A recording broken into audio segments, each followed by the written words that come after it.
በፓሪስ ውስጥ ገዳዩ በሚል ስም ብቻ የሚታወቅ አንድ ፕሮፌሽናል ነፍሰ ገዳይ ኢላማው በመንገዱ ማዶ ባለው ሆቴል ውስጥ እስኪታይ ድረስ በአንድ አሮጌ ክፍል ውስጥ በመስኮት ለቀናት ሲጠብቅ ቆይቷል።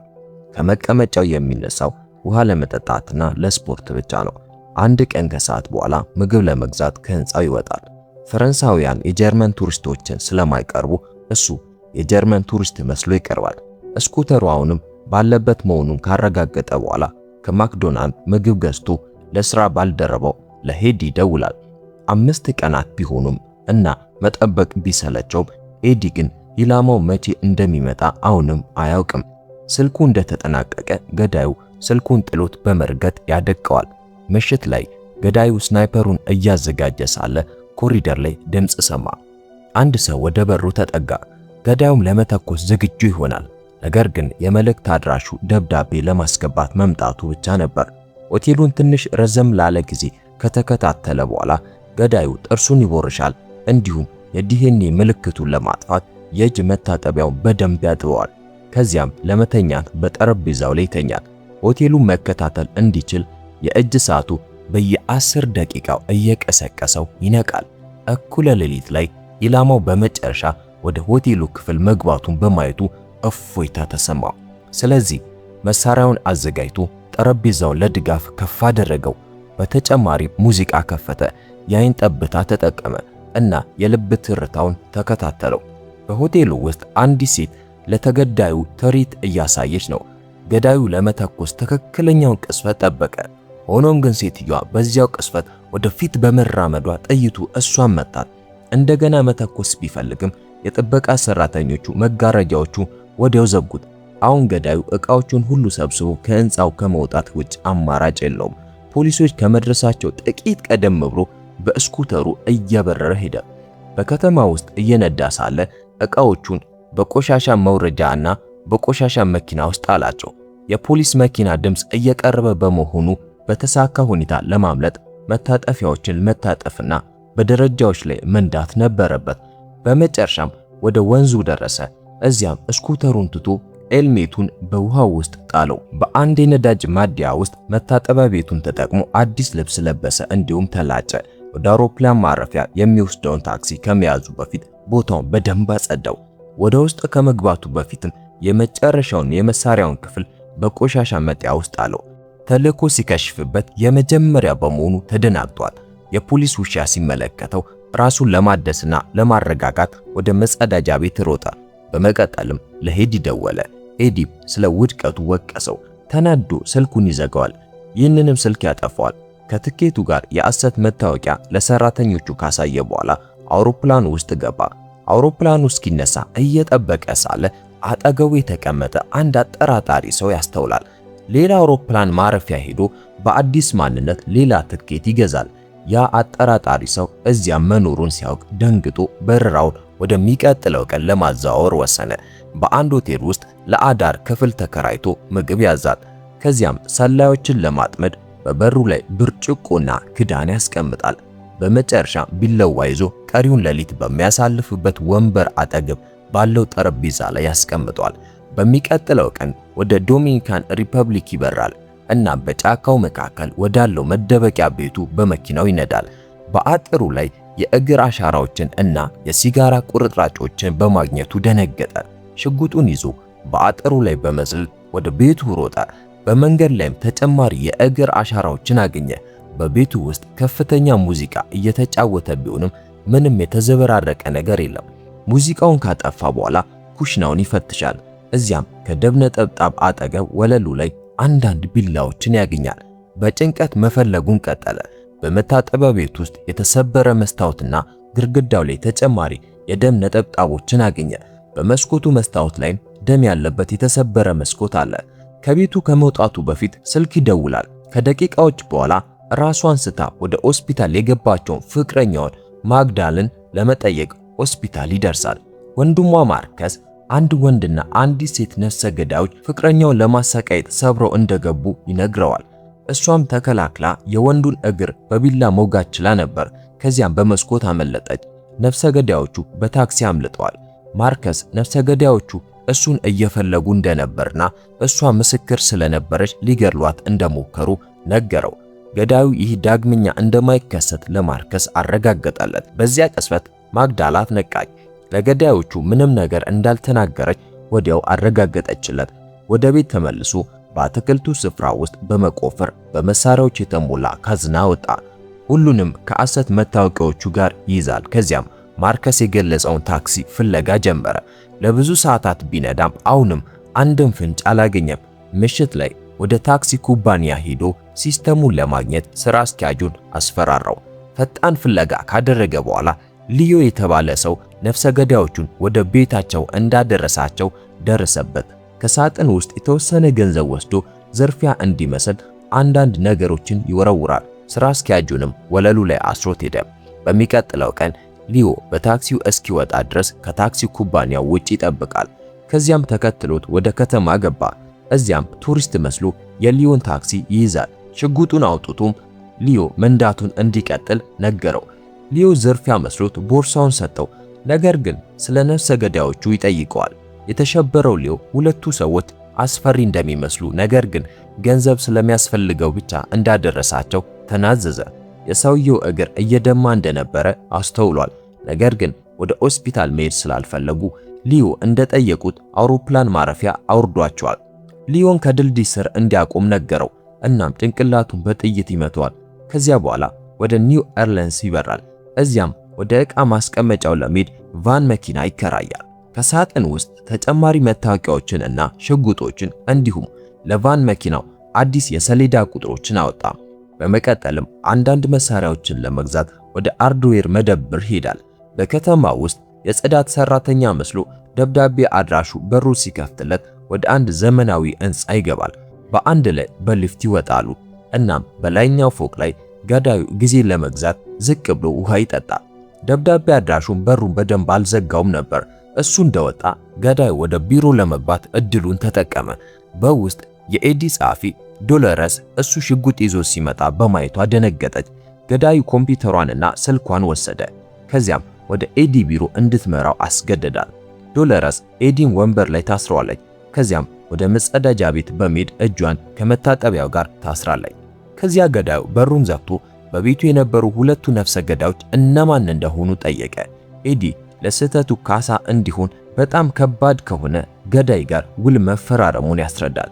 ነገር ግን ይህ ሰው እዚህ ድረስ ይመጣል ብሎ አልጠበቀም ነበር። የነፍሰ ገዳዮቹ ማንነት መጠየቁን ቢቀጥልም ኤዲ ለመናገር እምቢ አለ። ስለዚህ በሶስት ሚስማሮች ደረቱን ወግቶ ገደለው። ከዚያም ገዳዩ ለ911 ደውሎ ስልኩን ጠረጴዛው ላይ ተወው። ኤዲ ስልኩን ለመድረስ በጣም ቢሞክርም ነገር ግን ወድቆ ይቀራል። ገዳዩም ከጭንቅላቱ ስር ጋዜጣ ያነጥፍለታል። ከጥቂት ሰከንዶች በኋላ ኤዲ ሞተ። ዶሎረስ የሚፈልገውን ስም ልትሰጠው ተስማማች። ነገር ግን በምላሹ ልጆቿ የኢንሹራንስ ገንዘቡን እንዲያገኙ አጠራጣሪ ያልሆነ አሟሟት እንዲሰጣት ትለምነዋለች። ገዳዩ ደካማ ጎን እንዳይኖረው ርህራይን ችላ ማለት ነበረበት። ግን ለማንኛውም ይፈታታል። ዶሎረስ ከመጸዳጃ ቤት ስትወጣ ኤዲን ስታዩ ራሷን ስታ ትወድቃለች። አስክሬኑንና ኮምፒውተሮቹን በትልቅ የቆሻሻ መጣያ ውስጥ ይጥላል። ከዶሎረስ ጋርም በሊፍት ይወርዳል።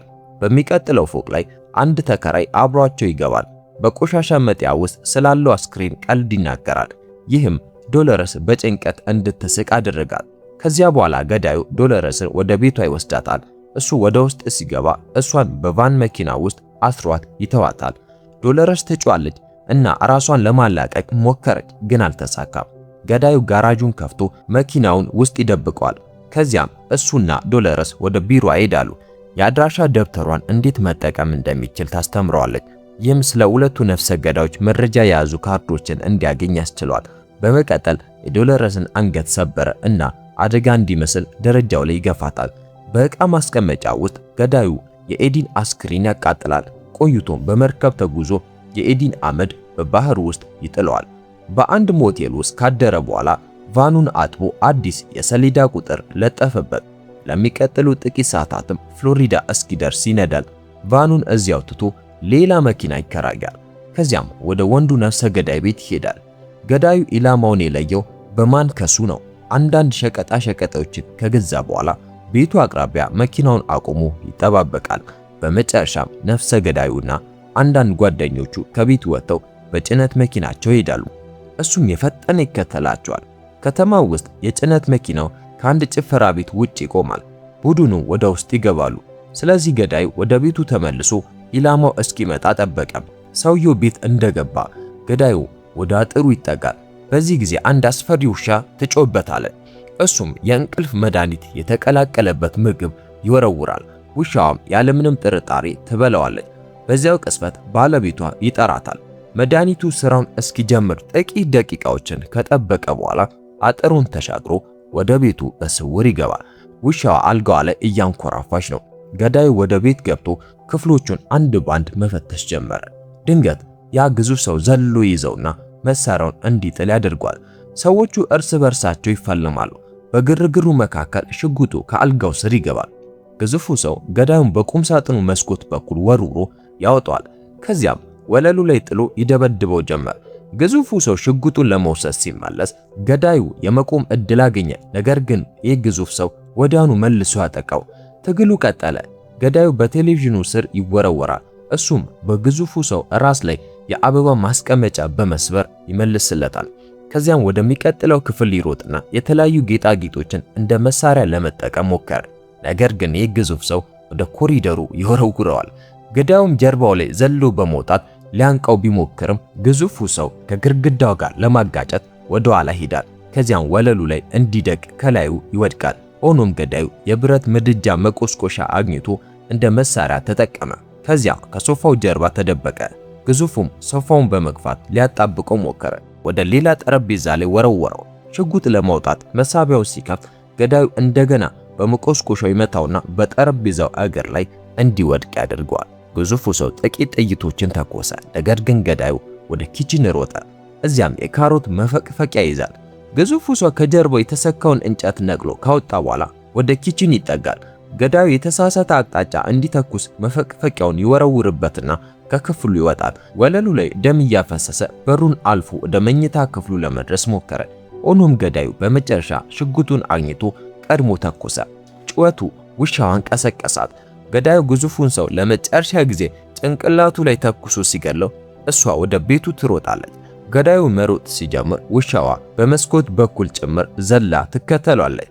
ገዳዩ ውሻዋ ከመድረሷ በፊት አጥሩን አልፎ ይዘጋዋል። ከዚያም ቤቱን ለማቃጠል ቦምብ በመስኮት ወረወረ። በአውሮፕላን ማረፊያ ገዳዩ ወደ ኒውዮርክ የሚወስደውን አውሮፕላን ከመሳፈሩ በፊት ገላውን ታጠበ። እዚያም ሌላ መኪና ተከራይቶ ሴቷ ነፍሰ ገዳይ ወደምትኖርበት የከተማ ዳርቻ ይነዳል። ለደረሰበት ጉዳት መድኃኒት ከወሰደ በኋላ ቀኑን ሙሉ መኪና ውስጥ ሆኖ ይጠብቃል። ምሽት ላይ በመጨረሻ ያቺ ሴት ከቤት ስትወጣ አያል። ወዲያውም ወደ ከተማው ተከተላት።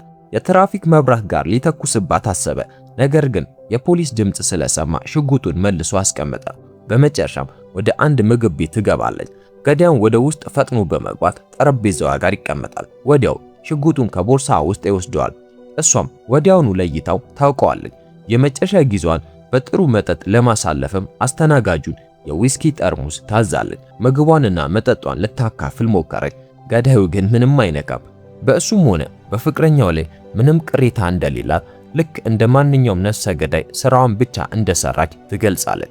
ስለ ስራቸው ምሳሌ የሚሆን አንድ የድሮ ተረት ካወጋችሁ በኋላ ገዳዩ ለምን እንዲህ ያለ አደጋ ውስጥ እንደገባ ትገረማለች። እሷም ጨርሰናል በማለት አስተናጋጆቹን ሁሉንም ነገር እንዲያነሱ ትነግራቸዋለች። ውጭ ላይ ሁለቱ በበረዶ በተሸፈነው ፓርክ ውስጥ ይራመዳሉ። እሷ ደረጃው ላይ ተንሸራተተች። የእርዳታ እጁን እንዲሰጣት ስትጠይቀው ገዳዩ ግን ጭንቅላቷን በጥይት ይመታታል። ቀረብ ብሎ ሲመለከት ቢለዋ ይዛ እንደነበረና እሱን ለማታለል ሆን ብላ እንደተንሸራተተች ተረዳ። ከተወሰነ ጊዜ በኋላ ገዳዩ ቺካጎ ይደርሳል። ለነዚህ ለሁለቱ ነፍሰ ገዳዮች ክፍያ የፈጸመው ኃይለኛ ሰው በሚኖርበት ዘመናዊ ሕንፃ ውጭ ይጠብቃል። ሰውየው ወደ ጂም ሲሄድ ያየዋል። አድራሻውንም በኢንተርኔት ይፈልጋል። እድል ሲያገኝም ገዳዩ ወደ መኖሪያ ሕንፃው ጋራጅ በስውር ገባ። እንዳለመታደል ሆኖ በሮቹ የተቆለፉ ናቸው። ስለዚህ ቁልፉን ፎቶ ያነሳል። እንዲሁም በአማዞን ላይ አንዳንድ አጋዥ መሳሪያዎችን ይገዛል። ከዚያ በኋላ ለመመዝገብ ወደ ስፖርት ቤቱ ይሄዳል። ፎርሙን እየሞላ ሳለ የተወሰኑ ቦታዎችን ለመጠቀም ልዩ የቁልፍ ካርድ እንደሚያስፈልገው ያስተውላል። በመቀጠልም ወደ ባንክ ሄዶ ገንዘቡን በሙሉ በአሰት ስም ወደ ዶሚኒካን አካውንቱ ያስተላልፋል። ምሽት ላይ ገዳዩ ከአካባቢው ነጋዴ ሽጉጥ ይገዛል። በሚቀጥለው ቀን ጠዋት የገዛውን ዕቃ ተቀብሎ ወደ ስፖርት ቤቱ ይሄዳል። የጽዳት ሰራተኛውን ሆን ብሎ በመጋጨት በገዛው መሳሪያ አማካኝነት የሰራተኛውን ካርድ ኮፒ ያደርገዋል። በልብስ መቀየሪያ ክፍሉት ሁሉም ሰው እስኪወጣ ጠበቀ። ከዚያም ኮፒ ባደረገው ካርድ የኢላማውን ቁም ሳጥን ከፈተ። ቦርሳውን ሲፈትሽ ሌላ የቁልፍ ካርድ አገኘ። እሱንም ኮፒ ያደረገው። ከጥቂት ሰዓታት በኋላ ገዳዩ እንደባለፈው ጊዜ ወደ ጋራጁ በስውር ገባ። በዚህ ጊዜ ግን በካርዱ አማካኝነት ወደ መኖሪያ ክፍል መግባት ቻለ። ከሴከንዶች በኋላ ኢላማው ክሌ ገዳዩን ሳሎን ውስጥ በማየቱ ደነገጠ። ክሌ እሱ ማን እንደሆነ አያውቅም። ስለዚህ ገዳዩ የተልእኮ ካርዱን አሳየው። ጉዳዩ ሲገባው ክሌ ስህተቶች ስለሚፈጠሩ ተልእኮ በመክሸፉ በገዳዩ ላይ ምንም ጥላቻ እንደሌለው ያስረዳል። ሆኖም ኤዲ ዱካው መጥፋት አለበት ብሎ ስላሳመነው ነው ክፍያ የፈጸመው። ክሌ ግን ይህ ምን ማለት እንደሆነ አያውቅም።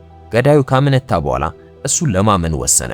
ቢሆንም ግን እንዲህ ብሎ አስፈራራው። ክሌ እንደገና ኢላማ ካደረገው ወይም ማንነቱን ለማንም ቢገልጽ ገዳዩ ተመልሶ እንደሚገድለው ነገረው። በእነዚህ የመጨረሻ ቃላት ጥሎት ወጣ። በሊፍት ውስጥ እያለ የተልእኮ ካርዶቹን ሁሉ አጠፋ። በኋላም መንገድ ላይ ይጥላቸዋል። ወደ ዶሚኒካን ሪፐብሊክ ተመልሶም በመጨረሻ በማገገም ላይ ያለችውን ፍቅረኛው መንከባከብ ይጀምራል። ታሪኩን ከወደዳችሁት ላይክ አድርጉ። ሰብስክራይብ በማድረግ በአዲስ ፊልም እንገናኝ።